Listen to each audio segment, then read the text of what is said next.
আমার প্রিয় মাধ্যমিকের শিক্ষার্থী বন্ধুরা, তোমাদের সকলকে আমার চ্যানেলে স্বাগত জানাই। আশা করছি তোমরা সকলে খুব ভালো আছো। আজকে আমি তোমাদের যে এবিটি এর মাধ্যমিকের টেস্ট পেপার প্রকাশিত হয়েছে তার 564 পাতা এবং 586 পাতায় তোমাদের যে ভূগোলের প্রশ্ন দেওয়া রয়েছে সেখান থেকে আমি তোমাদের এমসিকিউ এবং এসিকিউর উত্তরগুলো একটু দেখিয়ে দেবো।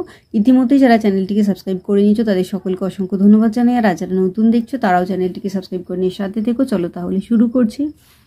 যে প্রক্রিয়ায় অভিকর্ষের টানে উচ্চভূমির ঢাল বরাবর মাটি ও শিলাস্তর নেমে আসে তাকে বলা হচ্ছে পুঞ্জিত ক্ষয়।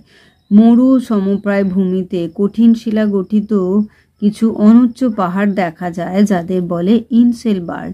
উষ্ণ ও শীতল স্রোতের মিলনস্থলে দেখা যায় এটা হবে কুয়াশা ও ঝড় বৃষ্টি। পৃথিবী থেকে চাঁদের দূরত্ব যখন সবচেয়ে কম তখন যে জোয়ার সৃষ্টি হয় এটা হবে পেরিজি জোয়ার। উল্কাপিণ্ড পুড়ে ছাই হয় নিম্নলিখিত যে স্তরে মেসোস্ফিয়ার। ওজোন গ্যাস পরিমাপের একক হলো ডবসন। একটি পরিবেশ বান্ধব বজ্র হলো চট। ভারত ও চীনের সীমান্ত রেখাকে বলে ম্যাকমোহন লাইন। ভারতে অবস্থিত হিমালয়ের উচ্চতম শৃঙ্গটি হল কাঞ্চনজঙ্ঘা। রেটুন পদ্ধতি দেখা যায় আখ চাষে। হীরাকুদ নদী পরিকল্পনা অবস্থিত যে নদীর ওপর তা হল মহানদী।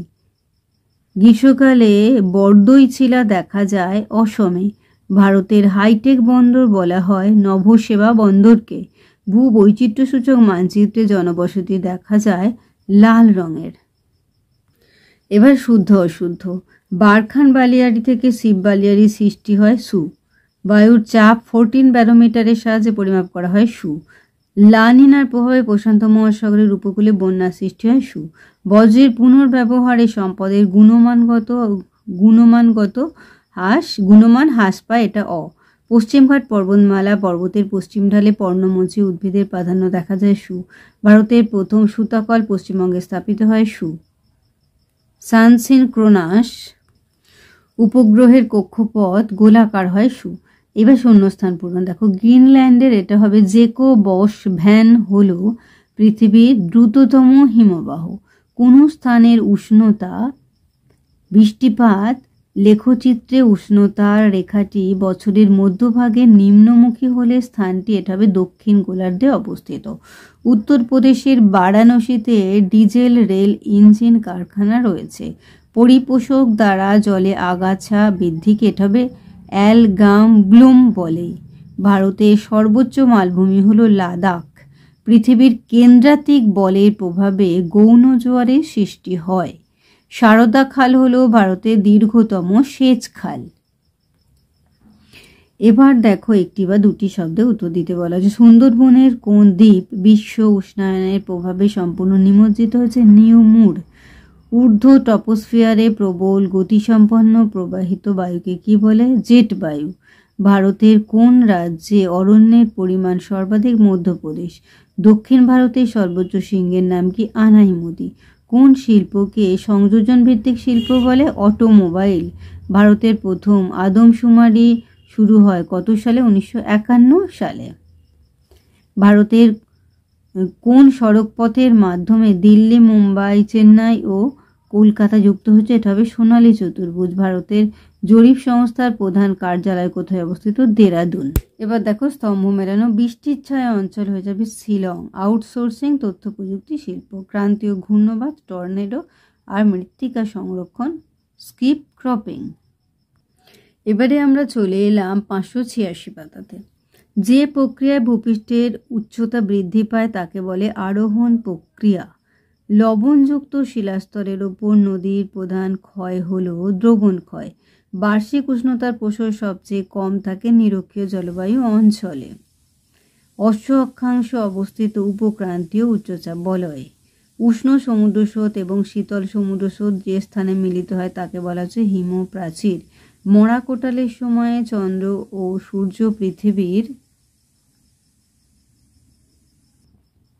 সাপেক্ষে নিম্নলিখিত কোণে অবস্থান করে 90 ডিগ্রি। যানবাহনের কার্বন কণা নির্গমন রোধের জন্য ব্যবহার করা হয় স্কাবার। উত্তর পশ্চিম ভারতে গ্রীষ্মকালে যে ধূলিঝড় দেখা যায় তা হলো আঁধি। শিবালিক হিমালয়ের পাদদেশীয় অঞ্চলে ক্ষুদ্র ক্ষুদ্র শিলাখণ্ড সঞ্চিত হয়ে যে সমভূমি গঠিত হয়েছে তাকে বলা হচ্ছে ভাবর। ভারতের সিলিকন ভ্যালি বলা হয় বেঙ্গালুরুকে। সামুদ্রিক লবণাক্ত বাতাস প্রয়োজন হয় ইক্ষু চাষে। ভারতে আদমশুমারি অনুযায়ী একটি শহরের ন্যূনতম জনসংখ্যা হল ৫,০০০।